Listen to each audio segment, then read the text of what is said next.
மத்தேயு 4ஆம் அதிகாரம் 1ஆம் வசனம். கடற்கரை அருகிலும். மத்தேயு 4ஆம் அதிகாரம் 1ஆம் வசனம். அப்பொழுது இயேசு பிசாசினால் சோதிக்கப்படுவதற்கு ஆவியானவராலே வனாந்தரத்திற்கு கொண்டு போகப்பட்டார். போதும். அருமையான கர்த்தருடைய பிள்ளைகளே, இன்றைய செய்தி அனுதின சோதனை, daily temptation. The theme of today's message is daily temptation. அனுதின சோதனை.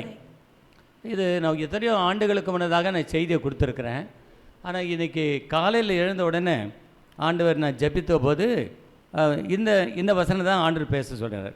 அதாவது கர்த்தருடைய பிள்ளைகளாகிய நாம், சபைக்கு வருகிற மக்களாகிய நாம், சோதனை என்றால் என்ன என்று அறிய வேணும். சோதனை என்றால் பல அர்த்தங்கள் இருக்குது. முதலாவது, சோதனை என்றால் போராட்டம். ஏன்னா ஒரே சோதனையாக இருக்க, வீட்டில் ஒரே சோதனையாக இருக்க, காலேஜில் ஒரே சோதனையாக இருக்க. அப்போது சோதனை என்று சொல்லும்போது நம்முடைய மனதில் தோன்றுவது போராட்டம். என்னது?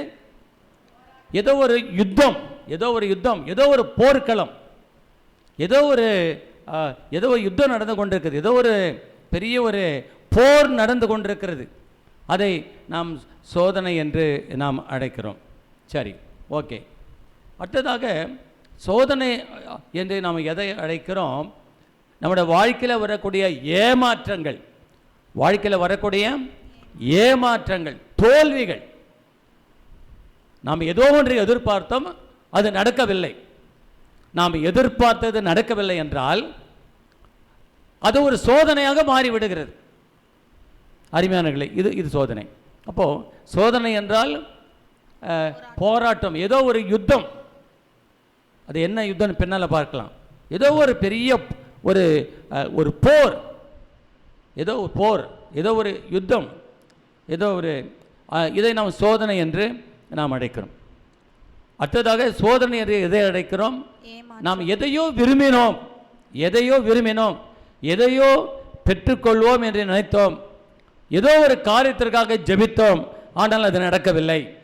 நம்முடைய தேவைகள் சந்திக்கப்படவில்லை, நான் நினைத்தது நடக்கவில்லை. என் வாழ்க்கையில் நான் நினைத்ததெல்லாம் எனக்கு நடக்கவில்லை.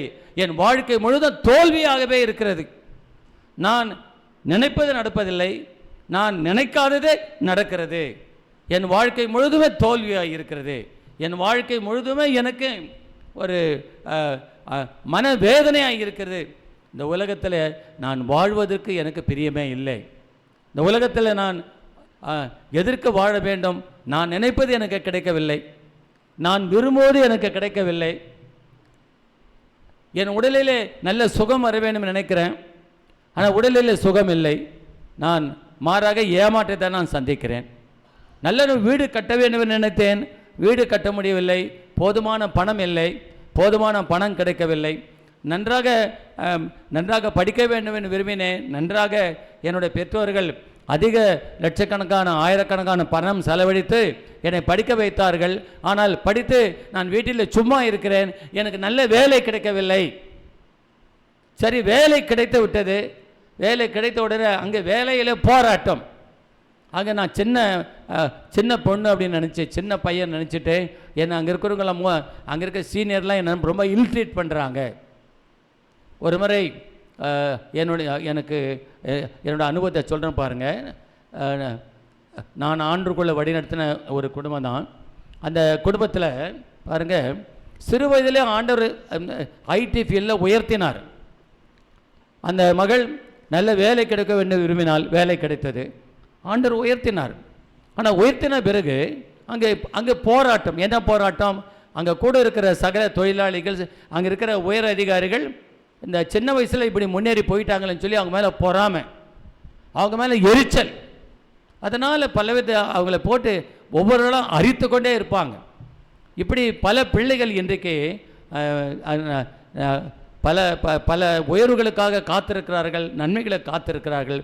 அந்த நன்மை கிடைத்த உடனே அவருடைய சந்தோஷம் சமாதான நிலையாக இருக்கிறதா? இல்லை. ஒரு பிரச்சனை போனால் இன்னொரு பிரச்சனை வருது. அப்படி இந்த எத்தனை பேர் வாழ்க்கையில் நல்ல உயர்வுகள் கிடைத்தும் அவர்கள் எதிர்பார்த்தது நல்ல உயர்வு, அந்த நல்ல உயர்வு கிடைத்தது. ஆனால் அந்த உயர்வில் ஒரு நிலையான சந்தோஷம் கிடைத்ததா, ஒரு நிலையான சமாதானம் கிடைத்ததா? இல்லை, மாறாக அங்கே அவர்களுக்கு ஏமாற்றம் தான் கிடைக்கிறது. இது ஒரு பெரிய சோதனை வாழ்க்கையில். அப்போது சோதனை என்று நாம் சொல்லும்போது அதை போராட்டம் என்று சொல்கிறோம். ஏதோ ஒன்றோடு நாம் போராடி கொண்டிருக்கிறோம். ஒவ்வொரு நாளும் யுத்தம் பண்ணி கொண்டிருக்கிறோம். இதோட நான் சண்டை போட்டு கொண்டிருக்கிறோம். யுத்தம் என்றால் சண்டை போடுவது. இப்போது அமெரிக்கா, ஈரான், இஸ்ரேல், அங்கே லெபனான் யுத்தம் நடந்து கொண்டிருக்கிறது. அந்த யுத்தம் எப்போ முடியும்னு தெரியல. நம்முடைய வாழ்க்கையில் கூட ஒவ்வொரு நாளும் அநேக யுத்தங்கள் நடந்து கொண்டிருக்கிறது. ஆனால் இந்த யுத்தங்களை பற்றி நாம் அறிந்து கொண்டால்தான் நாம் அந்த யுத்தங்களை ஜெயிக்க முடியும். பல நேரங்களில் நாம் சோதனையை பற்றி சிந்திப்பதே கிடையாது. கொஞ்சம் இந்த பக்கம் வந்துடுறீங்களா நீங்கள்? இந்த வாலை மறைச்சிட்டு இருக்கு, கொஞ்சம் இந்த பக்கம் இப்படி வாங்க. I am not able to see your face. தள்ளி வந்துடுங்க.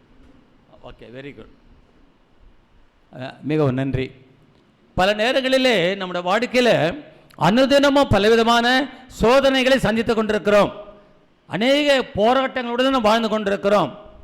ஆனால் நம்ம இந்த போராட்டம் என்றால் என்ன, அது ஏன் வருகிறது, இதற்கு நான் என்ன காரணம், இந்த போராட்டத்தில் எனக்கு விடுதலை கிடையாதா, எவ்வளோ நாட்கள் இந்த நான் போராட்டத்தில் இருக்க முடியும், நான் இருக்க போகிறேன், எனக்கு நிம்மதி இல்லையே, சந்தோஷம் இல்லையே, சமாதானம் இல்லையே, ஒன்று நினைத்தேன் அது கிடைத்தால் எனக்கு நன்றாக இருக்கும், சந்தோஷமாக இருப்போம் என்று நினைத்தேன். ஆனால் கிடைத்தது சந்தோஷம் வரவில்லை, மாறாக வேறு ஒரு பிரச்சனை வருகிறது. இப்படி நம்முடைய வாழ்க்கையில் பலவிதமான போராட்டங்களை பார்க்கிறோம். ஏதோ ஒன்றோடு கூட நாம் போராடி கொண்டிருக்கிறோம், யுத்தம் பண்ணி கொண்டிருக்கிறோம். அதை நம்மை அது நெருக்கி கொண்டே இருக்கிறது, நம்மை வருத்தி கொண்டே இருக்கிறது, நம்மோடு அனுதினமும் அது யுத்தம் பண்ணி கொண்டே இருக்கிறது. என்னால் அந்த யுத்தத்தை ஜெயிக்க முடியவில்லை, அந்த யுத்தத்தை சமாளிக்க முடியவில்லை. இதை ஒரு சோதனை என்று நினைக்கிறோம். இன்னொரு சோதனை என்பது ஏதோ நாம் எதிர்பார்க்கிறோம், ஆனால் எதிர்பார்ப்பது நடப்பது கிடையாது, எதிர்பார்ப்பு கிடையாது. அப்படி எதிர்பார்த்து கிடைத்தாலும் அது நிலையான சமாதான சந்தோஷம் இல்லை. ஒரு பிரச்சனை தீர வேண்டும் என்று நினைத்தேன், அந்த பிரச்சனை தீர்ந்தது, இப்போது வேறு ஒரு பிரச்சனை வருகிறது. அப்போ என் வாழ்க்கையில் எனக்கு ஒரு நிரந்தரமான சந்தோஷம் இல்லை, எனக்கு நிரந்தரமான இல்லை. நான் தேவைகளுக்காக, பிரச்சனைகளுக்காக ஜெபிக்கிறேன், தேவைகள் சந்திக்கப்படுகிறது, பிரச்சனைகள் தீர்வு வருகிறது, ஆனால் அது நிலையானது இல்லை. அப்போ சோதனை என்பது ஏதோ ஒரு தேவைக்காக நாம் ஜெபிக்கிறோம், ஒரு தேவைக்காக நாம் வேண்டுகிறோம், அந்த தேவை சந்திக்கப்படுவது கிடையாது. ஏதோ ஒரு பிரச்சனைக்காக நாம் ஜெபிக்கிறோம், அந்த பிரச்சனை தீர வேண்டும் என்று நினைக்கிறோம், அந்த பிரச்சனை தீர்வதில்லை. இது ஒரு சோதனையாகவே இருக்கிறது. இப்படி நான் அடுக்கிக் கொண்டே போகலாம். சரி, அப்போது சோதனை என்பது பாருங்கள், சோதனை என்பது 3 கோணங்களை பார்க்க வேண்டும். முதலாவது, தேவன் நம்முடைய விசுவாசத்தை சோதிப்பதற்காக சில சோதனைகளை அனுமதிக்கிறார். தேவன் நம்முடைய விசுவாசத்தை சோதிப்பதற்காக சில சோதனைகளை அனுப்புகிறார். அப்போ சோதனை என்று சொல்வது இது சோதனை அல்ல, பரிசோதனை. அது பரிசோதனை. நீங்கள் இந்த வித்தியாசம் புரியணும். சோதனையில் 3 விதம் இருக்குது. சோதனைன்றது ஒன்று தேவனால் சோதிக்கப்படுவது, அது சோதனை. 2வது பிசாசினால் வஞ்சிக்கப்படுவது. என்னது? பிசாசினால் வஞ்சிக்கப்படுவது, அது சோதனை. அது சோதனை என்று நம்முடைய சுய ஆசையினால் நாம் சிக்குண்டு பாவத்துக்குள்ளே விடுவது. இப்போ 3 விதமான சோதனை. ஒன்று சோதனை என்றால் என்ன? ஒன்று பரிசோதனை. அந்த பரிசோதனை தேவன் நமக்கு கொடுக்கிறார், அது பரிசோதனை. அடுத்தது இன்னொன்று சாத்தான் நமக்கு பலவிதமான சோதனைகளை கொண்டு வருகிறான். இப்போ நான் வாசித்த வசனத்தில் பார்த்தீங்களா, பாருங்கள், மத்திய 4:1 வாசிங்க. இங்கே சோதனை யார் கொண்டு வருது பாருங்கள், மத்திய 4:1. அப்பொழுது இயேசு பிசாசினால் சோதிக்கப்படுவதற்கு ஆவியானவராலே வனாந்தரத்திற்கு கொண்டு போகப்பட்டார். அது வனாந்தரத்துக்கு கொண்டு இப்போ இங்கே சோதனை யார் மூலமா வருகிறது? பிசாசினால். பிசாசினால் வருகிறது. ஆகவே பிசாசுக்கு ஒரு பெயர், அவன் திருடன், என்னது? திருடன், பொய்யன், பொய்யன், அவன் கொலைகாரன், அவன் கொள்ளைக்காரன், அவன் சோதனைக்காரன். நீங்கள் வந்து பிசாசனுடைய எல்லாருக்கும் ஆண்டுடைய நாமங்கள்லாம் தெரியும். ஆனால் இந்த பிசாசனுடைய நாமங்களை தெரிஞ்சிருக்கணும். பிசாசனுடைய நாமம் என்ன? அவன் பொய்யன். அவன் யார்? அவன் பொய்யன். திருடன். திருடன். அவன் யார்? அவன் கொலைகாரன், என்னது? கொலைக்காரன், கொள்ளைக்காரன், என்னது? கொள்ளைக்காரன், கொள்ளைக்காரன், திருடன். அப்புறம் வந்து அடுத்தது அவன் யார்? சோதனைக்காரன். சோதனைக்காரன். அடுத்தது நான் வரப்போகிறேன், அதை பற்றி பேச போகிறேன். ஆகவே வந்து சோதனை என்று சொல்லும்போது பரிசோதனை. அந்த பரிசோதனை யார் மூலமாக வருகிறது? தேவன் மூலமாக வருகிறது. ஆண்டவர் ஆபிரகாமை சோதித்தார். ஆபிரகாமை சோதித்தார். பாருங்க, அது ஆதியாகமத்தின் புத்தகம் 22ஆம் அதிகாரம் 1ஆம் வசனம் வாசிங்க. ஆதியாகமம் 22:1. இந்த காரியங்கள் நடந்த பின்பு தேவன் ஆபிரகாமை சோதித்தார். பார்த்தீங்களா? இந்த காரியங்கள் நடந்த பின்பு தேவன் ஆபிரகாமை சோதித்தார். எப்படி சோதித்தார் பாருங்க. எப்படி எனில், அவர் அவனை நோக்கி ஆபிரகாமை என்றார். அவன் இதோ அடியேன் என்றான். அப்பொழுது அவர், உன் புத்திரனும் உன் ஏகசுதனும் உன் நேசகுமாரனுமாகிய ஈசாக்கை நீ இப்பொழுது அழைத்து கொண்டு மோரியா தேசத்துக்கு போய் அங்கே நான் உனக்கு குறிக்கும் மலைகள் ஒன்றின் மேல் அவனை தகன பலியாக பலியிடு என்றார். வாசிங்க. ஆபிரகாம் அதிகாலையில் எழுந்து தன் கழுதையின் மேல் சேணம் கட்டி தன் வேலைக்காரரில் 2 பேரையும் தன் குமாரன் ஈசாக்கையும் கூட்டிக் கொண்டு தகன பலிக்கு கட்டைகளையும் பிளந்து கொண்டு தேவன் தனக்கு குறித்த இடத்திற்கு புறப்பட்டு போனான். 3ஆம் நாளில் ஆபிரகாம் தன் கண்களை ஏறெடுத்து பார்த்து தூரத்திலே அந்த இடத்தை கண்டான். அப்பொழுது ஆபிரகாம் தன் வேலைக்காரரை நோக்கி, நீங்கள் கழுதையை நிறுத்தி இங்கே காத்திருங்கள், நானும் பிள்ளையாண்டானும் அவ்விடம் மட்டும் போய் தொழுது கொண்டு உங்களிடத்துக்கு திரும்பி வருவோம் என்றான். ஆபிரகாம் தகன பலிக்கு கட்டைகளை எடுத்து தன் குமாரனாகிய ஈசாக்கின் மேல் வைத்து தன் கையிலே நெருப்பையும் கத்தியையும் எடுத்துக்கொண்டான். இருவரும் கூடி போனார்கள். அப்பொழுது ஈசாக்கு தன் தகப்பனாகிய ஆபிரகாமை நோக்கி, என் தகப்பனே என்றான். அதற்கு அவன், என் மகனே, இதோ இருக்கிறேன் என்றான். அப்பொழுது அவன், இதோ நெருப்பும் கட்டையும் இருக்கிறது, தகன பலிக்கு ஆட்டுக்குட்டி எங்கே என்றான். அதற்கு ஆபிரகாம், என் மகனே, தேவன் தமக்கு தகன பலிக்கான ஆட்டுக்குட்டியை பார்த்து கொள்வார் என்றான். அப்புறம் இருவரும் கூடி போய் தேவன் அவனுக்கு சொல்லியிருந்த இடத்துக்கு வந்தார்கள்.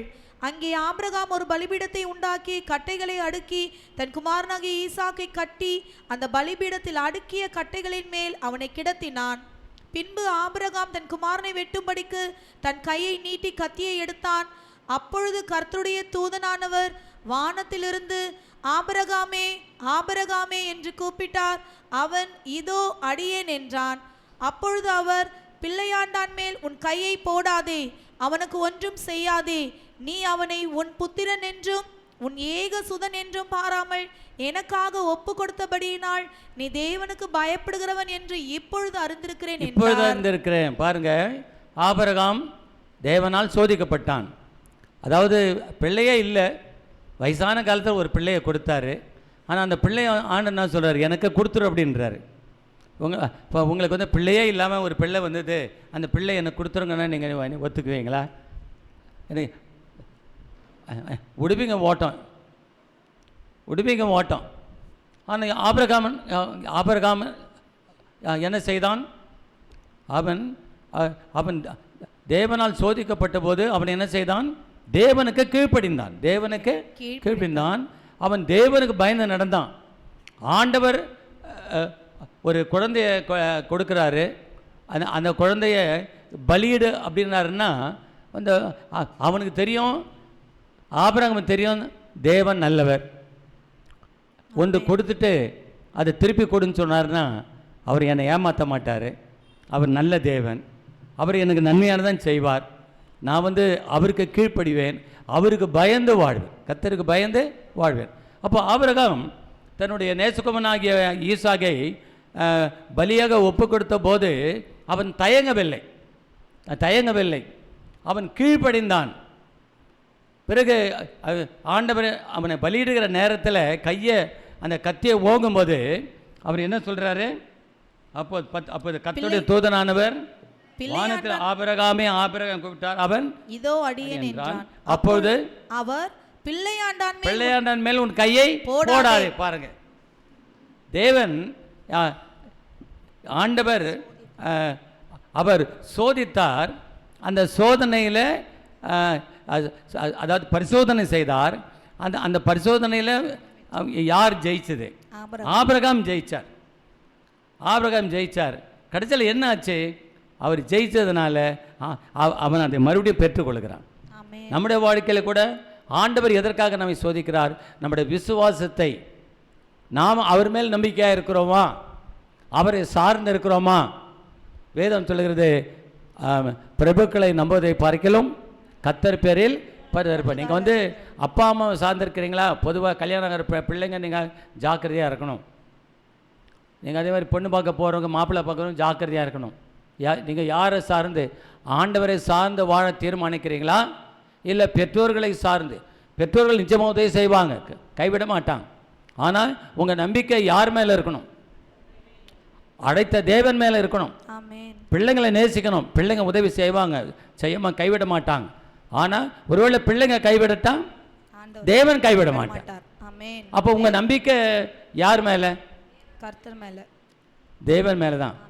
ஆகவே நாம் எப்போதும் ஆண்டவர் மேலே நம்பிக்கையுள்ள மக்களாக இருக்கணும். அவருக்கு பயந்து வாடுகிற மக்களாக இருக்கும். இன்றைக்கி சபைகளிலே தெய்வ பயம் இல்லை. சபைகளில் தெய்வ பயம் இல்லை.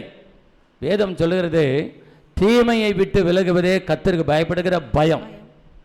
நீங்களும் நானும் திருச்சபை மக்களாக தேவனுக்கு அஞ்சி நடக்கிற மக்களாக இருக்கணும். தேவனுக்கு அஞ்சி நடந்தால் தான் இந்த உலகத்தில் இருக்கிற பொல்லாத பாவத்தை விட்டு விலக முடியும். கர்த்தருக்கு பயப்படுதலே ஞானத்தின் ஆரம்பம். உங்களுக்கு ஞானம் வேண்டுமானால் கர்த்தருக்கு அஞ்சி வாழ வேண்டும். உங்கள் வாழ்க்கையில் நீங்கள் நிம்மதியாக வாழணும்னா கர்த்தருக்கு பயப்படணும். நீங்கள் ஆசீர்வாதமாக இருக்கணும்னா கர்த்தர் பயப்படணும். வேதம் சொல்லுது, கர்த்தருக்கு பயந்து அவர் வழிகள் நடக்கிறவன் எவனோ அவன் பாக்கியவான். இதை நாம் வாழ்க்கையில் அறிந்து கொள்ளணும். இங்கே நீங்கள் பாருங்கள், சொல்லுகிறார், நீ உன் புத்திரன் என்றும் ஏக சுதனை பாராமல் எனக்காக ஒப்பு கொடுத்தபடினால் நீ தேவனுக்கு பயந்து நடக்கிறவன். ஆண்டவர் உங்கள் வாழ்க்கையில் என்ன வழிகள் கூட நிறைய சோதனை கூட. நீங்கள் வந்து ஏதாவது ஒரு கஷ்டம் வரும்போது நீங்கள் யோசிக்கணும், கர்த்தர் என்ன பண்ணுறாரு. நீங்கள் சோதனை, ஐயோ நான் ஆண்டவர் சோதிச்சாருன்னு சொல்லக்கூடாது. ஆண்டவர் உங்களை சோதிக்கவில்லை, உங்களை பரிசோதனை செய்கிறார். ஆண்டவரே எனக்கு அது கிடைக்கலையே, இது கிடைக்கலையே, அது கிடைக்குன்னு சொல்லி புலம்புறீங்களா? இல்லை அந்த மாதிரி நேரத்தில் எனக்கு கிடைக்கலன்னா கூட நான் எப்படி ஆண்டரை விட்டு விலகி போயிடுவேன்னா, எனக்கு நான் நினைக்கிறது கிடைக்கலன்னா என் மனநிலைமை எப்படி இருக்கும், என்னுடைய விசுவாசம் எப்படி இருக்கும்? நான் வந்து அங்கே யோபு சொல்லுகிறார், ஆண்டவர் என்னை கொண்டு போட்டாலும் அவர் மேல் நம்பிக்கையாக இருப்பேன். என்னை அவர் கொண்டு போட்டாலும் பாருங்க, அப்படிப்பட்ட ஒரு நம்பிக்கை பார்த்தீங்களா? அதுக்கு தேவனுக்கு பயந்து நடக்கிற ஒரு அனுபவம். அதே போல் ஆண்டவர் யோபை சோதித்தார். என்னது? ஆண்டவர் யோபை சோதித்தார். அவர் யோபை எதற்காக சோதித்தார்? அவரை பொன்னை போல புறமிட்டு பார்த்து குற்றமில்லாமல் இருக்கிறானா இல்லையான்னு கண்டுபிடிக்கிறார். இங்கே ஆபிரகாமை எப்படி சோதித்தார்? அவனுடைய விசுவாசத்தை சோதித்தார். அவருடைய விசுவாசத்தை அவன் தேவனுக்கு பயந்து நடக்கிறானா இல்லையான்னு சோதித்தார். அங்கே யோபை எப்படி சோதித்தார்? எப்படி சோதித்த பாருங்க. யோபின் புத்தகம் 1 அதிகாரம் 8ஆம் வசனம் வாசிங்க. கர்த்தர் சாத்தானை நோக்கி, என் தாசனாகிய யோபின் மேல் கவனம் வைத்தாயோ? உத்தமனும் சன்மார்க்கனும் தேவனுக்கு பயந்து பொல்லாப்புக்கு விலகுகிறவனுமாகிய அவனை போல பூமியில் ஒருவனும் இல்லை என்றார். அதற்கு சாத்தான் கர்த்தருக்கு பிரதியுத்தரமாக, யோபு விருதாவாகவா தேவனுக்கு பயந்து நடக்கிறான்? நீர் அவனையும் அவன் வீட்டையும் அவனுக்கு உண்டான எல்லாவற்றையும் சுற்றி வேலியடைக்கவில்லையோ? அவன் கைகளின் கிரியை ஆசீர்வதித்தீர், அவனுடைய சம்பத்து தேசத்தில் பெருகிற்று. ஆனாலும் உம்முடைய கையை நீட்டி அவனுக்கு உண்டானவை எல்லாம் தொடுவீரானால் அப்பொழுது அவன் உமது முகத்துக்கு எதிரே உம்மை தூஷிக்கானோ பாரும் என்றான். கர்த்தர் சாத்தானை நோக்கி, இதோ அவனுக்கு உண்டானவை எல்லாம் உன் கையில் இருக்கிறது, அவன் மேல் மாத்திரம் உன் கையை நீட்டாதே என்றார். அப்பொழுது சாத்தான் கர்த்தருடைய சந்நிதியை விட்டு புறப்பட்டு போனான். பின்பு ஒரு நாள் யோபுடைய போதும். இப்போ ஆண்டவர் யோபை சோதிக்கிறார். அவனை சோதிக்கிறான், அவனை பரிசோதிக்கிறார். அவன் உத்தம குணத்தில் இருக்கிறானா, அங்கே ஆபிரகாமை விசுவாசத்தில் உறுதியாக இருக்கிறானா என்று சோதித்தார். இங்கே யோபு அவனுடைய உத்தம குணத்தில் அவன் உறுதியாக இருக்கிறானா. நீங்களும் கூட நானும் கூட அந்த விசுவாச சோதனையில் உறுதியாக இருக்கிறோமா? அதே போல் நம்முடைய உத்தம குணத்தில் ஆண்டவர் சோதிக்கும்போது பரிசோதிக்கும்போது நம்ம உண்மையாக இருக்கிறோமா? அருமையான கர்த்தருடைய பிள்ளை, கர்த்தர் நம்மை கூட சோதிக்கிறார். நம்மை சோதிக்கவில்லை, அவர் பரிசோதனை செய்கிறார். பரிசோதனை என்பது அது தீமைக்கு ஏதுவானதல்ல, அது நன்மைக்கு ஏதுவானது. பரிசோதனை என்பது தீமைக்கு ஏதுவானது, அது சோதனைக்கு பரிசோதனை என்பது அது தீமைக்கு ஏதுவானது அல்ல, அது நன்மைக்கு ஏதுவானது. வேதம் சொல்லுகிறது ரோமர் 8:28, தேவனிடத்தில் அன்பு கூறுவர்களுக்கு சகலமும் நன்மைக்கு ஏதுவானது. அப்படி நம்ம வாழ்க்கையில் நடப்பதெல்லாம் நன்மைக்கு. நம்முடைய வாழ்க்கையில் சின்ன காரியமாக இருந்தாலும் பெரிய காரியமாக இருந்தாலும் ஆசீர்வாதமாக இருந்தாலும் துன்பமாக இருந்தாலும் அது லாபமாக இருந்தாலும் நஷ்டமாக இருந்தாலும் நம்ம வாழ்க்கையில் எது நடந்தாலும் அது தேவனால் அனுமதிக்கப்படுகிறது, தேவனால் அனுப்பப்படுகிறது. தேவன் நம்முடைய வாழ்க்கையில் அனுப்புகிற சகல காரியங்களும் அது நம்முடைய நன்மைக்கு ஏதுவாகத்தான் இருக்கும். தேவன் நம்மை ஒருபோதும் தீமையினால் சோதிக்கிறவர் அல்ல. சாத்தான் தான் நம்மை தீமையினால் சோதிப்பான். தேவன் நம்முடைய நன்மைக்காக சோதிக்கிறார். ஆனால் பிசாசானவன் அவன் நம்முடைய தீமைக்காக நம்மை அவன் செய்கிறான், சோதிக்கிறான். தேவன் நம்முடைய நன்மைக்காக நம்மை பரிசோதிக்கிறார். சாத்தான் நமக்கு கேடு உண்டாக, நமக்கு அவன் தீமை உண்டாக அவன் என்ன செய்கிறான், பரிசோதிக்கிறான். பாருங்க 20 வாசிங்க. அப்பொழுது யோபு எழுந்திருந்து தன் சால்வையை கிழித்து தன் தலையை சிரைத்து தரையிலே விழுந்து பணிந்து, நிர்வாணியாய் என் தாயின் கர்ப்பத்திலிருந்து வந்தேன், நிர்வாணியாய் அவ்விடத்துக்கு திரும்புவேன். கர்த்தர் கொடுத்தார், கர்த்தர் எடுத்தார், கர்த்தருடைய நாமத்துக்கு ஸ்தோத்திரம் என்றார். பாருங்க, எங்க ஆண்டவர் இங்க வந்து தேவன் இங்கே யோபை சோதிக்கிறார், அப்போ பரிசோதிக்கிறார். இங்கே சாத்தா என்ன பண்ணுறான், தீமைக்கு எதுவாக சோதிக்கிறான். அப்படியா ஐயா என்ன சொல்கிறான் பாருங்க. சாத்தான் 12ஆம் வசனத்தில் 1:12, கர்த்தர் 11, ஆனாலும் உம்முடைய கையை நீட்டி அவனுக்கு உண்டானவை எல்லாம் தொடுவீரானால் அப்பொழுது அவன் உமது முகத்துக்கு எதிரே உம்மை தூஷிக்கானோ பாரும் என்றான். கர்த்தர் சாத்தானை நோக்கி, இதோ அவனுக்கு உண்டானவை எல்லாம் உன் கையில் இருக்கிறது, அவன் மேல் மாத்திரம் உன் கையை நீட்டாதே என்றார். அப்போ அனுமதி கொடுக்குறார். இப்போ சாத்தான் நம்மை சோதிக்க வந்தாலும், தீமைக்கு ஏதோ சோதிக்க வந்தாலும் கர்த்தருடைய அனுமதி இல்லாமல் வர முடியாது. புரிஞ்சுக்கிட்டீங்களா? ஒருவேளை சாத்தான் சோதனைக்காரன் தீமைக்கு ஏதுவாக நம்ம சோதிக்க வந்தாலும் ஆண்டவருடைய அனுமதி இல்லாமல் வர முடியாது. ஹல்லேலூயா, ஹல்லேலூயா, ஹல்லேலூயா, ஹல்லேலூயா, ஹல்லேலூயா. ஆகவே தேவன் அதனால நீங்கள் நினைக்கக்கூடாது, பற்றி ஏன் எனக்கு ஆண்டவர் இந்த கஷ்டத்தை கொடுக்குறார், ஏன் எனக்கு நினைச்சது நடக்கலை, ஏன் எனக்கு இந்த பிரச்சனை, ஏன் எனக்கு இந்த ஆட்கள் என அனுதமாக எனக்கு மனநோவாக இருக்கிறாங்களே, எத்தனை வருஷம் நான் இவங்களோட மனநோவாக அவஸ்தைப்படுவேன், எத்தனை எனக்கு ஏன் இவ்வளோ கஷ்டம், மற்றவங்களும் நல்லா தானே இருக்கிறாங்க, எனக்கு நான் வந்து நல்லா ஜோம் பண்ணுறேன், நல்ல வேதம் வாசிக்கிறேன், சபைக்கு உண்மையாக இருக்கிறேன், காணிக்க கூட எல்லாத்துலேயும் உண்மையாக இருக்கிறேன், எனக்கு தானே கஷ்டம் மேலே கஷ்டம், எனக்கு தான் சோதனை மேலே சோதனம் என்று நீங்கள் அழுது புலம்புறீங்க. ஆண்டவரே என்னால் தாங்க முடியல, ஆண்டவரே என்னை எடுத்துக்கொள்ளுங்க, ஆண்டவரே என்னால் இதுக்கு மேலே என்னால் தாங்க முடியாது, என்னுடைய சக்தி மேலே நீங்கள் சோதிக்கிறீங்க, என்னால் தாங்க இந்த பாரத்தை என்னால் தாங்க முடியல, நான் இந்த உலகத்தை விட்டு போகிறது எனக்கு நல்லா இருக்கும் தரு, சோதனையாக இல்லாமல் கஷ்டம் இல்லாமல் நான் நிம்மதியாக இருப்பேன், இந்த உலகத்தில் எவ்வளோ நாள் நான் கஷ்டப்பட்டுருப்பேன், எவ்வளோ நாள் நான் வேதனையாக இருப்பேன், எவ்வளோ நாள் வாழ்வது ஆண்டவரே அப்படின்னு நீங்கள் இதெல்லாம் வந்து சாத்தான் உங்களை என்ன பண்ணுறான், உங்களை வேதனைப்படுத்துவதற்காக பலவிதமான தீமைகளை கொண்டு வருவான். சாத்தானுடைய வேலையை உங்கள் சந்தோஷத்தை எடுக்கணும், உங்கள் சமாதானத்தை எடுக்கணும், உங்களை நிம்மதியாக வாட விடக்கூடாது, நீங்கள் வந்து நல்லா இருக்கக்கூடாது. ஏதாயிலும் உங்களை என்ன பண்ணிட்டுருவோம், போட்டு அவன் அரிச்சிட்டே இருப்பான். அருமையான கர்த்தருடைய பிள்ளைகளை, நம்முடைய ஆண்டவர் நம்முடைய நன்மைக்கு ஏதுவாக நம்மை பரிசோதிக்கிறார். சாத்தான் நம்மை அழிப்பதற்காக, நம்மை ஒழிப்பதற்காக, நம்மை கெடுப்பதற்காக, நம்முடைய வாழ்க்கையை அவன் நிர்மூலமாக்குவதற்காக அவன் என்ன செய்கிறான், பலவிதமான தீமைகளை கொண்டு வருகிறான். அப்படி தீமைகளை கொண்டு வந்தாலும் ஆண்டவருடைய அனுமதி இல்லாமல் வர முடியாது. அனுமதி இல்லாமல் கர்த்தர் சோதித்திட தரவுடன் வருவா,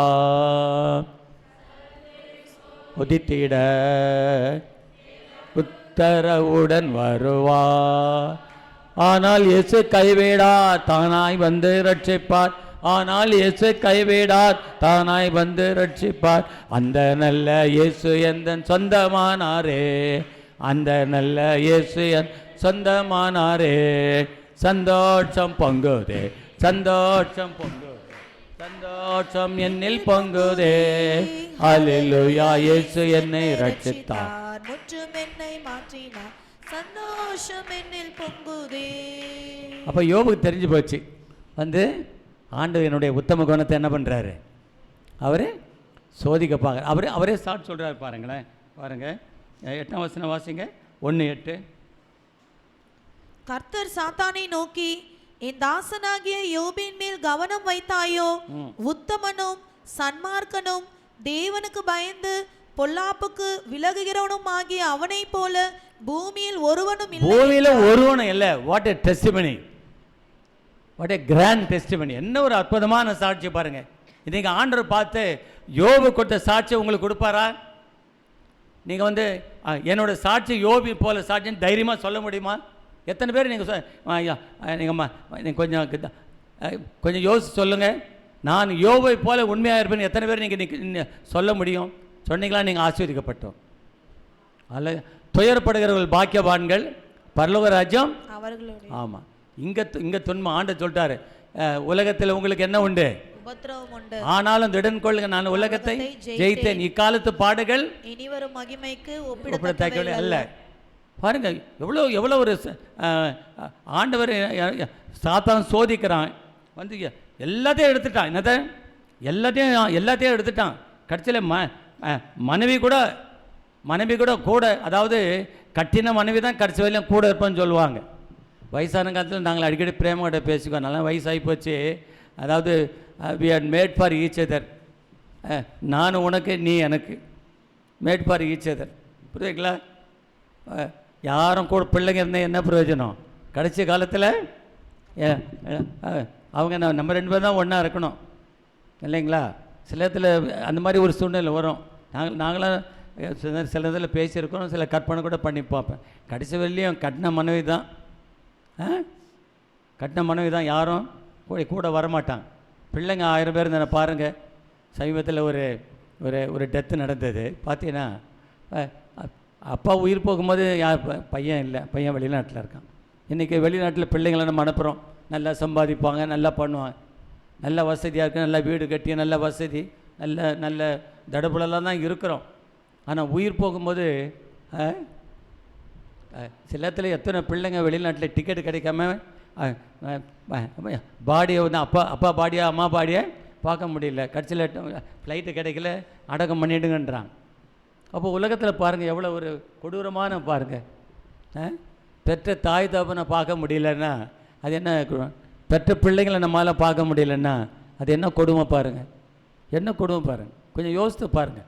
இது அடுத்தவங்களுக்கு நடந்தால் அது ஒன்றும் தெரியாத, ஐயோ பாவம். உங்களுக்கு நடக்கும்போது தெரியும். அதாவது பட்டாதான் தெரியும் பாடுன்னு சொல்லுவாங்க.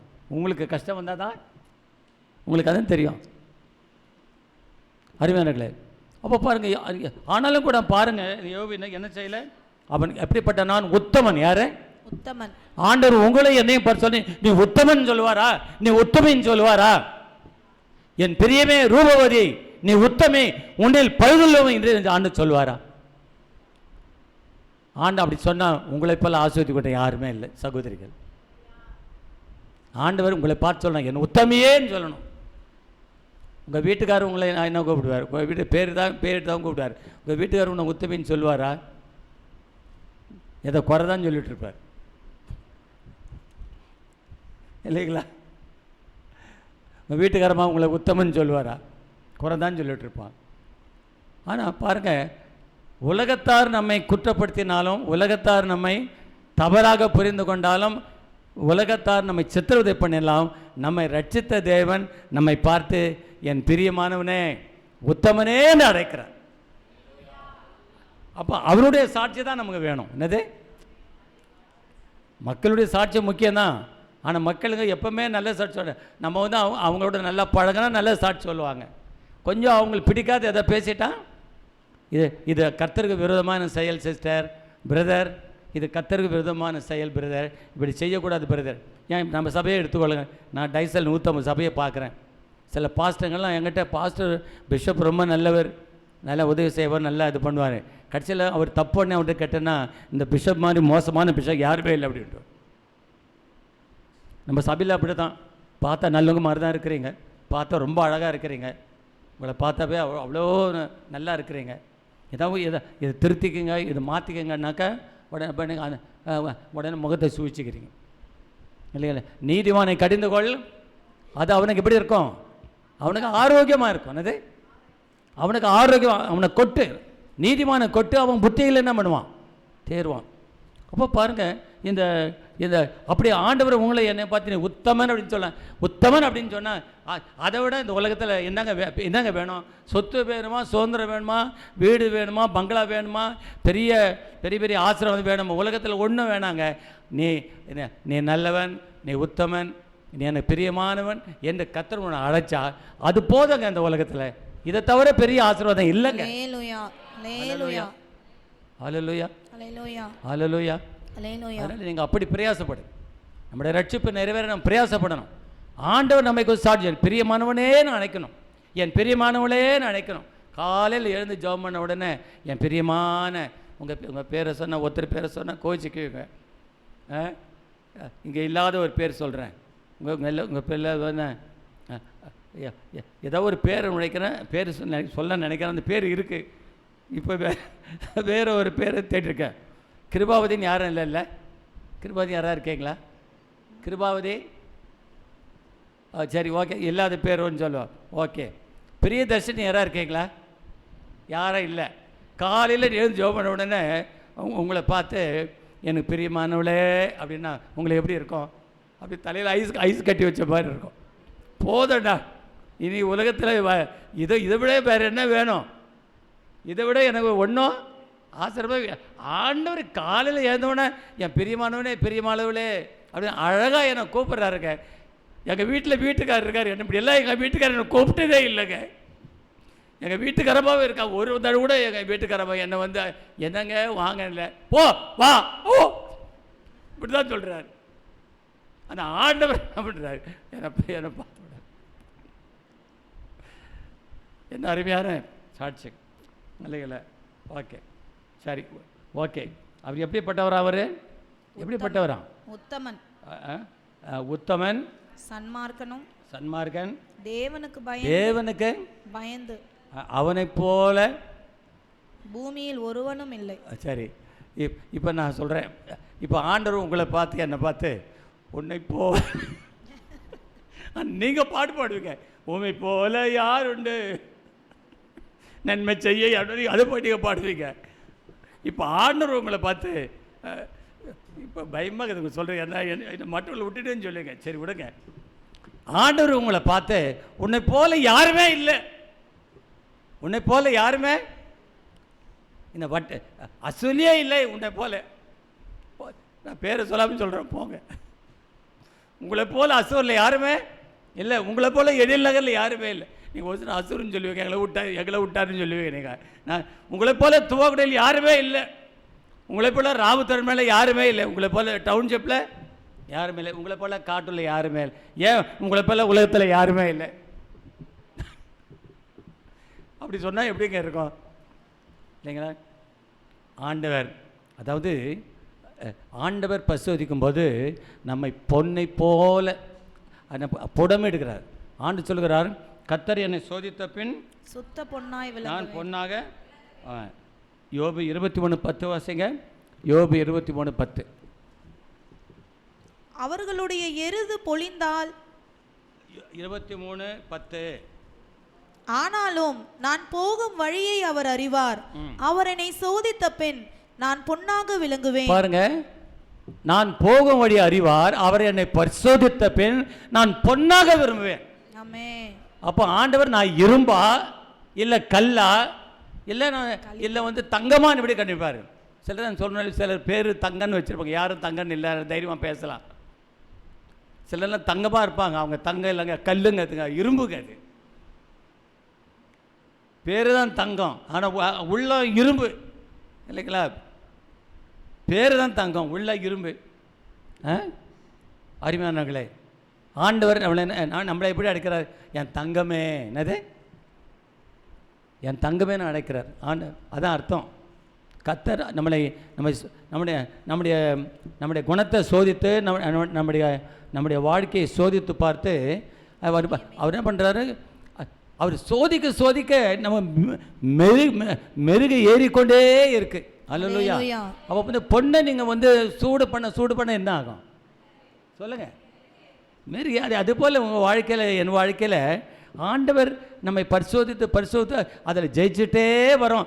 ஜெயிக்க இன்னும் அப்படியே பிரகாசமாக போயிட்டு இருக்கிறோம். எத்தனை பேர் அப்படிப்பட்ட அனுபவத்தில் வரணும்னு விரும்புகிறீங்க? கர்த்தர் உங்களை சோதிக்க நீங்கள் என்ன செய்றீங்க? அப்படியே நீங்கள் அப்படியே மினுக்கிறீங்க. எத்தனை பேர் மினுக்க விரும்புகிறீங்க? எத்தனை பேர் மினுக்க விரும்புகிறீங்க? சிலர்லாம் நீங்கள் கையை தூக்கல, ஆனால் மனுஷன் நினச்சிக்கிறீங்க பரவாயில்லையா ஆண்டவர் என்னை மினுக்க வைக்கிறாருன்னு நிறைய பேர் சந்தோஷப்படுங்க. ஆண்டவர் உங்களை என்னை ரட்சித்தை நம்மளை மினுக்க வைக்கிறதுக்கு தாங்க, நம்மளை பிரகாசமாக வைக்கிறது தான். அங்கே யோபு என்ன பண்ணார்? அவர் சோதித்தப்போ அவன் என்ன ஆகிட்டான்? பொன்னாக. என்னன்னா சுத்த பொன். என்னது? சுத்த பொன். ஆமாம். இப்போ நீங்களாம் பார்த்தீங்கன்னா 10 கேரட். என்னது? இப்போ நீங்கள் 10 கேரட்டாக இருக்கிறீங்க. ரட்சிக்கப்பட்ட பிறகு எத்தனை கேரட்டு? 24 கேரட். நீங்கள் வேறு, அது ரொம்ப நாளாக ஆகும். 20 கேரட்னா எல்லோரும் பரலோகத்து போயிட வேண்டியது தான், யாரும் இங்கே இருக்க வேண்டாம். ஓகே, அட்லீஸ்ட் 23.5 இருப்போம். சரிதானா? 24 போயிட்டு நான் 10 தான் இருக்கிறேன் இன்னும். ஆனால் முதல்ல 23, 24 போகிறதுக்கு முன்னாடி முதல்ல 10 தாண்டுங்க. வாங்குகிற மார்க்கு 30 மார்க்கு. நான் 90 வாங்கன்னு சொல்லாத. முதல்ல 30 வாங்குறேன்னு, நான் முதல்ல 40 வாங்க மார்க்கு. கோச்சிக்காதீங்கப்பா. முதல்ல 40 வாங்க, முதல்ல 50 வாங்க. இன்னும் நீ ஃபெயில் ஆகிட்டே, நீ 30 வாங்கிட்டு நான் 100 நீட்டில் பாஸ் பண்ணுவேன். என்ன அர்த்தம்? முதல்ல 30 தாண்டு முதல். அதுபோல் ஆண்டு சொல்கிறார், நீ கொஞ்சத்தில் உண்மையாக இருந்தால் அநேகத்தில் ஆண்டவர் கொடுக்குற சின்ன விஷயங்கள், சின்ன விஷயத்தில் உண்மையாக இருங்க, கர்த்தர் உங்களை அதிகாரியாக வைப்பார். அல்லேலூயா, அல்லேலூயா. சரி, ஓகே. நான் இதுவரையிலையும் சோதனை பற்றி நான் சோதிக்கிறது பற்றி நான் பேசினேன். இப்போ அடுத்தது பாருங்கள். அடுத்தது சோதனைக்காரன். அதே சோதனைக்காரன். இப்போ ஆண்டவர் பரிசோதிக்கிறவர். அதே பரிசோதிக்கிறவர். இவன் என்ன பண்ணுவான்? இவன் சோதிக்க வருவான். என்னது? சோதிக்க வரும். அப்போ அவன் எப்படி சோதிப்பான்னா, நல்லா கவனிங்க. அவன் எப்படி நம்மளை சோதிப்பான் அப்படின்னா, அவன் பல வழியில் சோதிப்பான். அதுக்கு நீங்கள் சத்துரு அவன் சோதிக்க வரான்றதை நீங்கள் அறிந்து கொள்ளணும்னா, நீங்கள் மத்தேயு எழுதின அதிகாரம் 4ஆம் அதிகாரத்தை நீங்கள் நல்லா படிக்கணும். மத்தேயு எழுதின, ஆமாம், ஆண்டவர் பரிசோதிக்கிறார் என்பதை அறிய வேண்டுமானால் பழைய ஏற்பாடை நல்லா படிக்கணும். என்னது சொல்லுங்கள்? ஆண்டவர் நம்மை பரிசோதித்து நம்மை பொன்னாக மாற்றுகிறார் என்று அறிய வேண்டுமானால் பழைய ஏற்பாட்டை நல்லா நீங்கள் படிக்கணும். பழைய ஏற்பாடுடைய பக்தர்களை சும்மா கதை மாதிரி படிக்கக்கூடாது. மோசே எப்படி சங்கடத்தை கழித்தார், எப்படி எலியாவை கொண்டு ஆண்டவர் போஷித்தார், எப்படி தானியேலை சிங்கப்பையில் போட்டு அவங்க தப்பிச்சான்.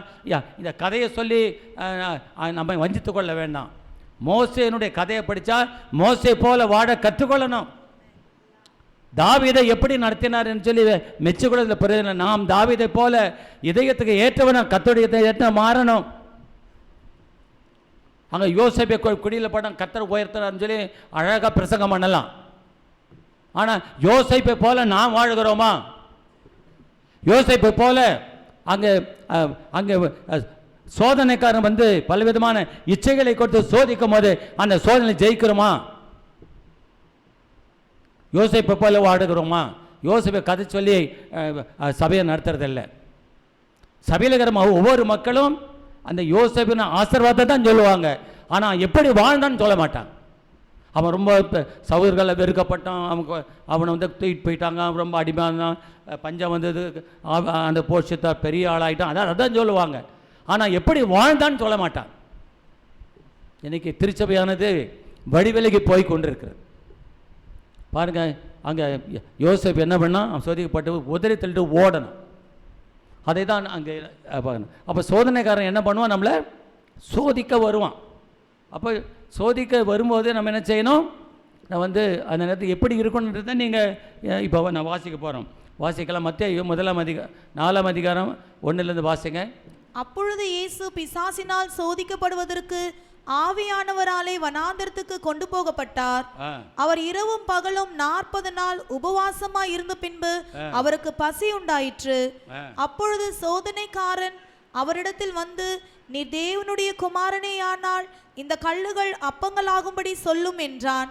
அவர் பிரதியுத்தரமாக, மனுஷன் அப்பத்தினாலே மாத்திரமல்ல தேவனுடைய வாயிலிருந்து புறப்படுகிற ஒவ்வொரு வார்த்தையினாலும் பிழைப்பான் என்று எழுதியிருக்கிறதே என்றார். போதும். முதலாவது சோதனைக்காரன் எப்படி சோதிப்பான்னாக்கா, நமக்கு சில ஆசைகளை கொடுப்பான். என்னது ஆசைகள்? சில ஆசைகளை கொடுப்பான், சில விருப்பங்களை கொடுப்பான்.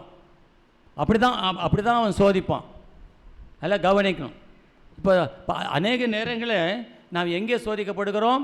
நம்முடைய சித்தத்திலே சோதிக்கப்படுகிறோம். சித்தத்தில் தான் விருப்பம் இருக்குது. பல நேரங்களில் வந்து சாத்தான என்ன செய்வான்? நமக்கு ஆசையை உண்டு பண்ணி சோதிப்பான். வாலி பிள்ளைங்க ஜாக்கிரதையாக இருங்க. உங்களை சாத்தான் எப்படி விட பண்ணுவான்? ஆசை கொடுப்பான். எப்போ பார்த்தாலும் செல்லையே நோண்ட வைப்பான். செல்லை நோண்டிட்டு பார்க்கக்கூடாதெல்லாம் பார்க்க வைப்பான். அப்படி தான் உங்கள் சித்தத்தை தான் அவன் தொடுவான். சாத்தானுடைய தந்திரம் வந்து உங்கள் சித்தத்தை தொடுவான். சித்தம்னாக்கா உங்களுக்கு சித்தம் என்பது ஆசை உண்டாகிற இடம். சொல்லுங்கள், சித்தம் என்பது ஆசை உண்டாகிற விருப்பம். விருப்பம் உண்டாகிற இடம். இதுதான் சித்தம். இந்த சித்தம் என்ற பகுதியில் சாத்தான் கையை வைப்பான். என்ன பண்ணுவான்? இல்லாத ஆசைகளை கொடுப்பான். என்னது? இல்லாத தேவையில்லாத ஆசைகள்லாம் கொண்டு வருவான். நியாயமான ஆசைகள் இருக்குது, தேவையில்லாத ஆசைகள்லாம் இருக்குது. தேவையில்லாத என்ன பண்ணுவான்? தேவையில்லாத ஆசைகளை அவன் இச்சைகளை கொண்டு வருவான். கொண்டு வந்து அவன் என்ன பண்ணுவான்? அவன் உங்களை சோதிக்க பார்ப்பான். அப்படிப்பட்ட நேரத்தில் அந்த அந்த சோதனைக்காண்டான அந்த இச்சைகளை கொண்டு வரும்போது அதை எப்படி ஜெயிக்கணும்? அது தேவனுடைய வார்த்தையினாலே ஜெயிக்கணும். எப்படி ஜெயிக்கணும்? தேவனுடைய வார்த்தையினால. தொடர்ந்து வாசிங்க. 4ஆம் வசனம். அவர் பிரதியுத்தரமாக, மனுஷன் அப்பத்தினாலே மாத்திரமல்ல தேவனுடைய வாயிலிருந்து புறப்படுகிற ஒவ்வொரு வார்த்தையினாலும் பிழைப்பான் என்று. பாருங்க, இப்ப ஆசை தூண்டுறான். இவருக்கு பசி உண்டாயிற்று. யாருக்கு? ஆண்டவருக்கு பசி உண்டாயிற்று. அப்போ நீர் தான் தேவனுடைய குமாரன் ஆச்சே. இந்த நிறைய கல்லெல்லாம் இருக்கு, இந்த கல்லை பார்த்து அப்பங்களான்னு சொன்ன உடனே நம்ம ஆண்டவர் உங்க பிதா என்ன பண்ணுவார்? எல்லாம் அப்படியே உங்கள் பிதா வந்து வானத்திலேருந்து மன்னாவை கொடுத்து 22 லட்சம் மக்களை போஷிக்கலையா? நீர் தேவனுடைய குமாரன் தானே. நீங்கள் சொன்னீங்கன்னா போதும். இப்போ என்ன இடம் எல்லாம்? என்ன வனாந்தரம் முழுதும். அப்போ வந்து மன்னா வனாந்தரத்தில் பெஞ்ச மாதிரி இப்போ இந்த இடத்துல இந்த மலையில் எல்லாம் வந்து என்னென்ன இடம்? எல்லாம் அப்பமாக மாறிடும். நீங்கள் புசிக்கலாம் அப்படின்னு. அப்போது பல நேரங்களில் நம்முடைய அதாவது புத்தர் என்ற மகான் சொன்னார், ஆசையே எல்லா துன்பத்திற்கும் காரணம். ஆசையே எல்லா துன்பத்திற்கும் காரணம். அப்போது நம்மளோட வாழ்க்கையில் வரக்கூடிய சகல பிரச்சனைகளுக்குனாக்க அதாவது அநியாயமாக ஆசைப்படுறது. அநியாயமாக ஆசைப்படுறது. நியாயமாக ஆசைப்படுறது வேற, அநியாயமாக ஆசைப்படுறது. அப்போ சாத்தானுக்கு தெரியும், உன்னை உன்னை உன்னை கீழே விழுத்தணுன்னாக்கா உன்னுடைய சித்தத்தில் உன் ஆசை என்ற பையில் கையை வச்ச போது நீ விழுந்துருவேன். நீங்கள் நிறைய ஊழியக்காரர்கள் விழுந்து போனதுக்கு காரணம் என்ன? ஆமாம், பண ஆசையை கொடுத்துருவான். என்ன கொடுத்துருவான்? பண ஆசை. ஆமாம். இப்போ ரீசெண்டாக நீங்கள் எலெக்ஷன்லாம் பார்த்தீங்க, யார் யார் எப்படி விழுது போனாங்கன்னு பார்த்தீங்க. நீங்கள் இதை பற்றி பேசக்கூடாது, கற்றுக்கொள்ள வேண்டியதாக சொல்கிறேன். எல்லாம் சாத்தா எப்படி சோதிச்சா? பதவி ஆசை, பண ஆசை கொடுத்து என்ன பண்ணலாம், எல்லாம் சோதிச்சு அவன் துன்பத்தில் இருக்கிறான். பண ஆசை எல்லா தீமைக்கும் வேறா இருக்கிறது. அப்போ நம்ம துன்பத்துக்கு காரணம் என்ன? துன்பம் தான். எல்லா துன்பத்துக்கு காரணம் ஆசை. ஆண்டவர் சொல்லுகிறார், என்ன சொல்லுகிறார்? அதாவது போதும் என்ற மனதில் தெய்வ பக்தி மிகுந்த ஆதாயம். அதாவது ஆசை இருக்கலாம், பேராசை இருக்கக்கூடாது. என்னது? என்ன இருக்கக்கூடாது? ஆமாம். இந்த பணாசைன்றது நீங்கள் நல்லா புரிஞ்சுக்கணும். பணாசைன்றது பேராசை. என்னது? பணம் சேர்த்தாக்கா ஐயோ நிறைய சம்பாதிக்கிறோமே அப்படின்னா பணம் இல்லாத போது பணம் இல்லைன்னு சொல்லுவோம். பணம் வந்த உடனே என்ன வந்துடும்? ஆசை வந்துடும். ஆசை வந்த உடனே சேர்த்து வைக்கலாம். புரியுங்களா? அதாவது உண்மையாக ஆஸ்வதிக்கப்பட்ட யாருங்கன்னா, பணம் வர வர அதை ஆண்டவருடைய பணிக்காக ஏழைகளுக்கு உதவுறது தான் உண்மையான ஆஸ்வதிக்கப்பட்டு.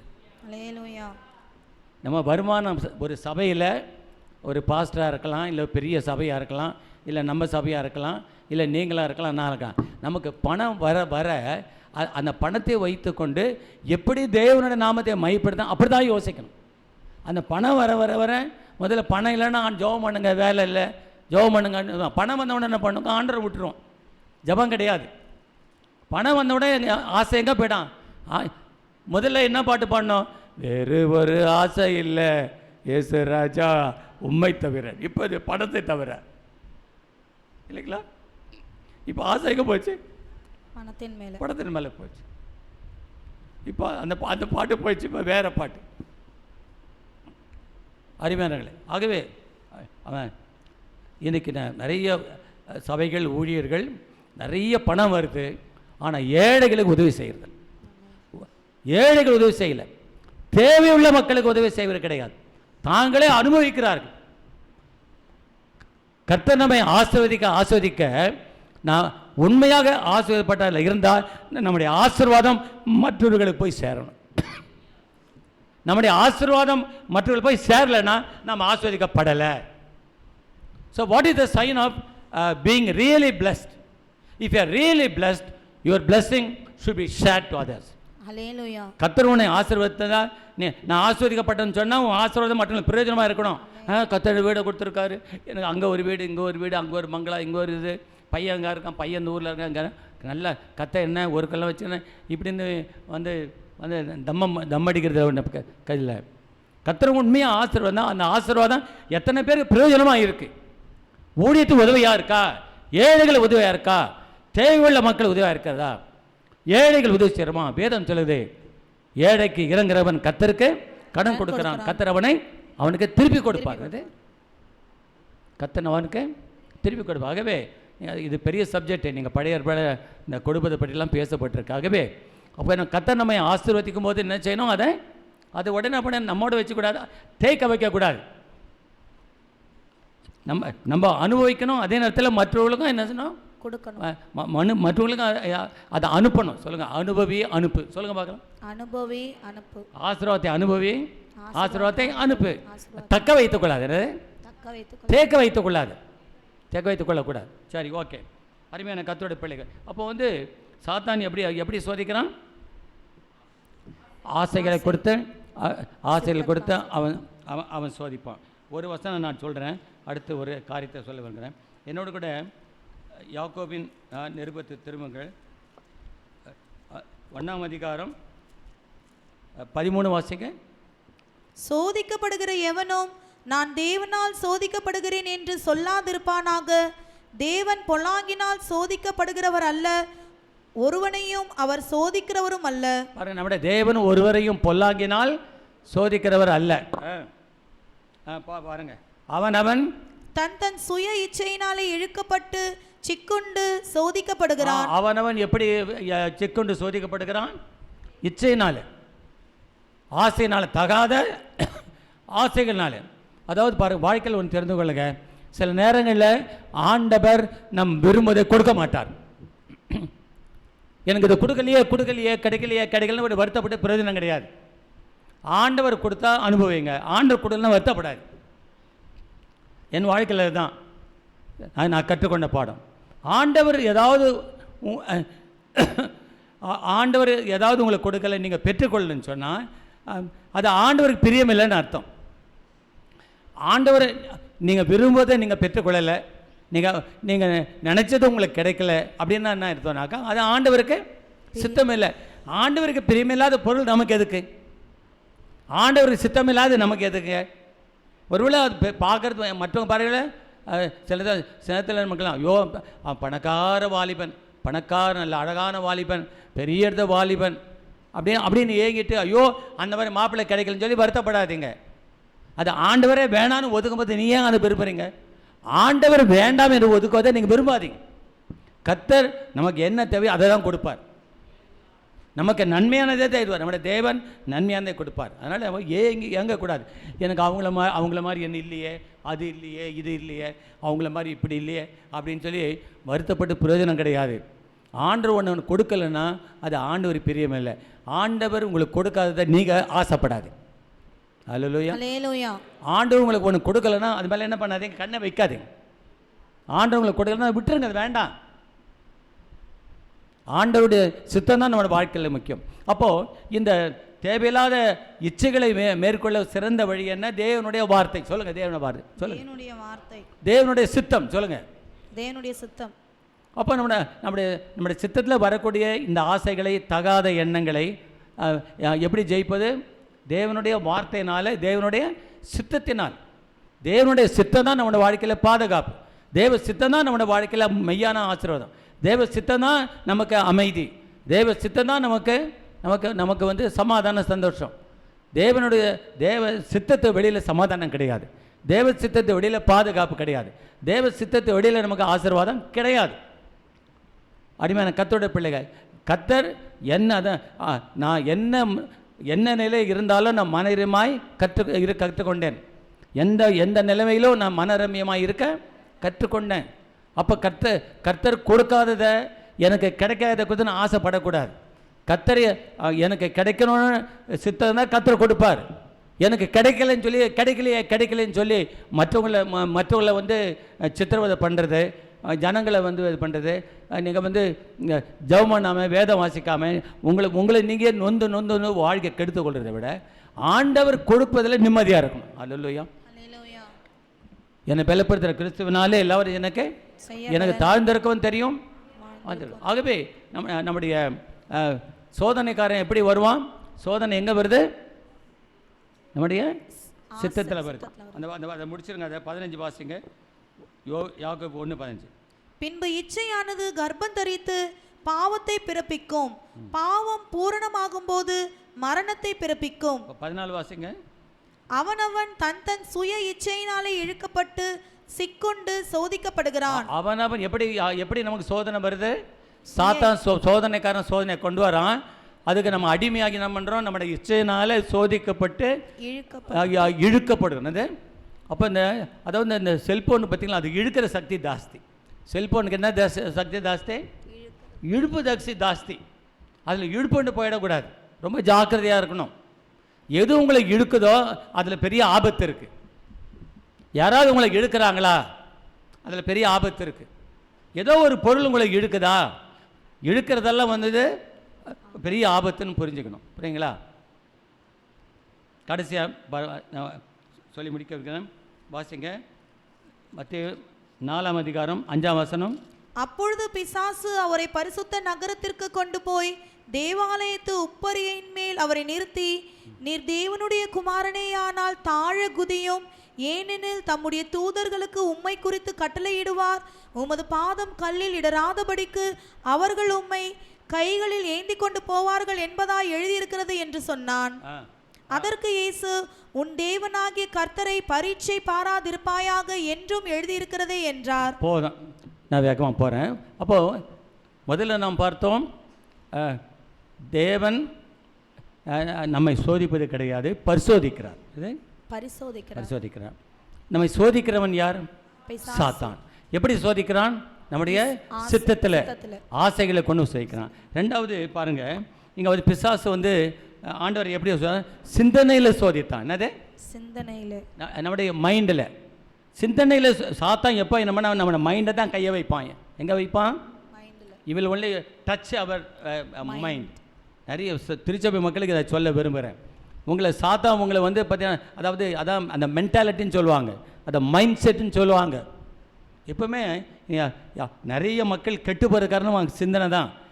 சொல்லுவாங்க, அவன் கேட்டான், அவன் வந்து அவன் என்ன பண்ணான், அவனுக்கு நல்ல புத்தியே இல்லைங்க. அவனுக்கு நல்ல புத்தி இல்லை. அவனை விட்டு தள்ளுங்க. அவனுக்கு நல்ல புத்தியே கிடையாது. அவன் எது சொன்னாலும் அவன் என்ன பண்ண மாட்டான், அவன் நல்லதனமாக அவன் ஏற்றுக்கொள்ள மாட்டான். அவன் நல்ல புத்தியே கிடையாது, விட்டுருங்க முடியும். அப்போது சாத்தான் நம்ம எங்கே கையை வைக்கிறான்? நம்முடைய சிந்தனை தான் கையை வைப்பான். அதே பாருங்க, என்ன சொல்கிறான்? நீர் தேவனுடைய குமாரனாச்சே, தாழ குதியும். நீங்கள் கீழே என்ன பண்ணுங்க? குதிங்க. தேவாலய உப்பரியில் கொண்டு கீழே விழுந்தா என்ன பண்ணுவாங்க? தூதர்கள் என்ன பண்ணுவாங்க? தூதர்கள் ஒன்று தாங்கி கொண்டு போவாங்க அப்படின்னு என்ன பண்ணுறான்? சிந்தனையை தொடுறான். அப்போ ஆண்டவர் எப்படி அந்த சாத்தான் கொண்டு வந்து சிந்தனையில் எப்படி வெற்றி பெற்றார்? உன் தேவனாகிய கர்த்தரை பரீட்சை பாராதிருப்பாயாக. வார்த்தையினாலே. வார்த்தையினாலே. அப்போது நாம் சோதனைக்காரன் சோதிக்க வரும்போது அவன் இச்சை சித்தத்தின் மூலமாக ஆசைகளை கொண்டு வந்து இச்சைகளை கொண்டு சோதிக்கும் போது எப்படி ஜெயிக்கணும்? தேவனுடைய வார்த்தை, தேவனுடைய சித்தத்தினால. அதே மாதிரி பிசாசு என்ன பண்ணுவோம்? இல்லாத இப்போ யாராவது ஒருத்தர் உங்களை பேசிட்டாங்கன்னா, யாராவது உங்களை பற்றி எதாவது பேசிட்டாங்க வச்சுக்கலாம், அந்த சிஸ்டர் அப்படித்தான் என்னை பற்றி தப்பாகவே புரிஞ்சுக்குவான். உடனே அடிச்சிருது. இது யாராவது ஒரு புத்திமதி சொல்கிறாங்க, ஏமா அப்படி பண்ணீங்க அப்படின்னு கேட்டால், ஐயா எனக்கு வந்து அவங்கள கண்டா பிடிக்கவே பிடிக்காதுங்க அப்படின்னு ஒரு தீர்மானம் பண்ணிவிடும். இன்றைக்கி தான் நிறைய விசுவாசிகள் கெட்டு போகிறதே காரணம் இதுதான். நிறைய ஊழியக்காரங்க கெட்டு போகிறது அப்படித்தான். திருவள்ளுவர் சொல்கிறார், எப்பொருள் யாருவாறு கேட்பேனும் அப்பொருள் காண்பது அறிவுன்னு சொல்லி. அப்போ இந்த சாத்தான் அறிவை தான் தொடுவான். சாத்தான் வந்து அதனால ரொம்ப ஜாக்கிரதையாக இருக்கணும். ஆண்டவர் என்ன சொல்கிறார்? கிறிஸ்து இயேசுவில் இருந்த சிந்தையை உங்களுக்கு இருக்க கிடையாது. உங்கள் சிந்தையை நீங்கள் என்ன பண்ணணும்? உங்கள் சிந்தனையை என்ன பண்ணணும்? காலி பண்ணணும். உங்கள் சிந்தனையில் கர்த்தருடைய வார்த்தை வரணும். சொல்லுங்க, என்னுடைய சிந்தனையை நான் காலி பண்ணுவேன், என் சிந்தனையை தேவனுடைய வார்த்தையால் நிரப்புவேன். இதுதாங்க சோதனைக்காரர் ஜெயிக்க வழி. பல நேரங்களில் சாத்தான் எப்படி சோதிப்பான்?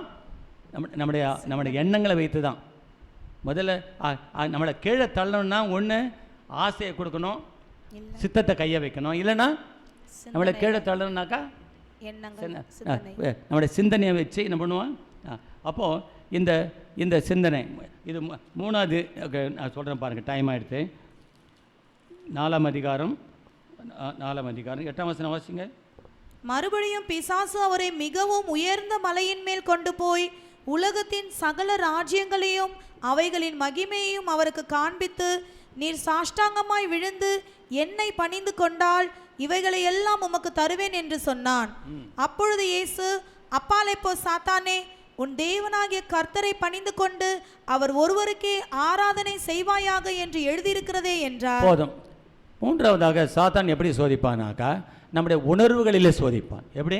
உணர்வுகளிலே. அது பெருமையை கொண்டு வருவான். என்ன பண்ணுவான்? பெருமை.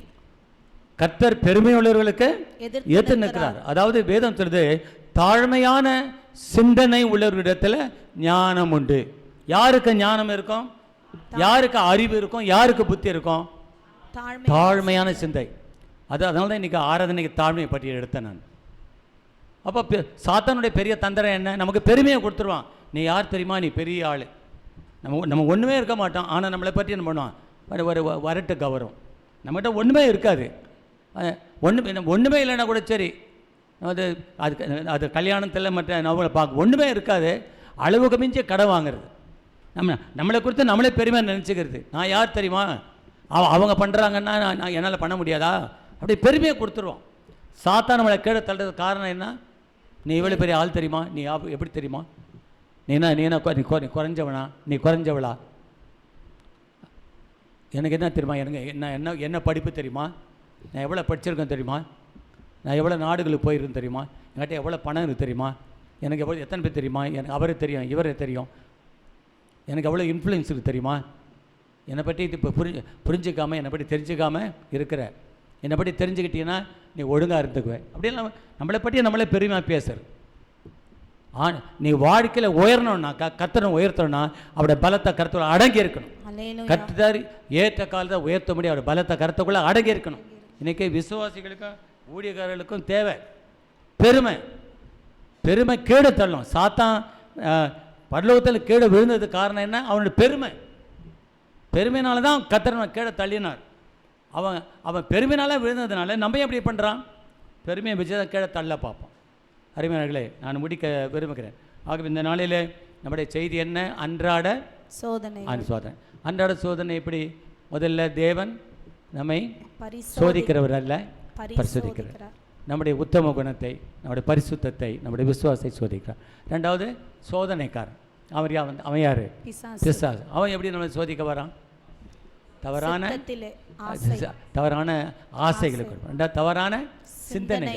அந்த சிந்தனையும் நீங்கள் ஜெயிக்கணும்னா தேவனுடைய வார்த்தை இருக்குங்களா, தேவனுடைய வார்த்தையினால விசுவாசிகள் இதை புரிஞ்சுக்கணும். அடுத்தது எப்படி சோதிக்க வருவோம், உணர்வு. அதாவது பெருமையை கொடுப்பானா, பெருமை கொடுத்தா சிலலாம் அடங்கவே மாட்டான். அதாவது ரட்சிக்கப்பட்ட பிறகு அடங்கணும், ரட்சிக்கப்பட்டு தாழ்த்தணும், கீழ்ப்படியணும். யாருக்கு தாழ்வாங்க, கீழ்ப்படியெல்லாம் தாழ்வாங்க. சிலலாம் அடங்க மாட்டாங்க. மற்றவங்களை அடங்கி போகணும், மற்றவங்களை கீழ்ப்படியணும், மற்றவங்களோட ஒத்து போகணும், மற்றவங்க ஆலோசனை கேட்கணும். தான் எல்லாம் தெரியும் எனக்கு, நான் என்ன அவங்கள போய் கேட்கணும், எனக்கு தெரியும் அப்படின்ட்டு மற்றவங்களை மதிக்கிறது கிடையாது. தான் இஷ்டம் போல் நாம் நடக்கிற மக்கள் நாம் எழுந்து நிற்போம். எங்களை நேசிக்க நல்ல பிதாவே, இந்த நாளில் இந்த செய்தி கேட்ட மக்களை ஆண்டவரே நீர் தொடுவீராக. ஆண்டவரே நீர் எங்களை பொல்லாங்கி நான் சோதிக்கிறவர் அல்ல. ஆண்டவரே நீர் எங்களை பரிசோதித்து எங்களை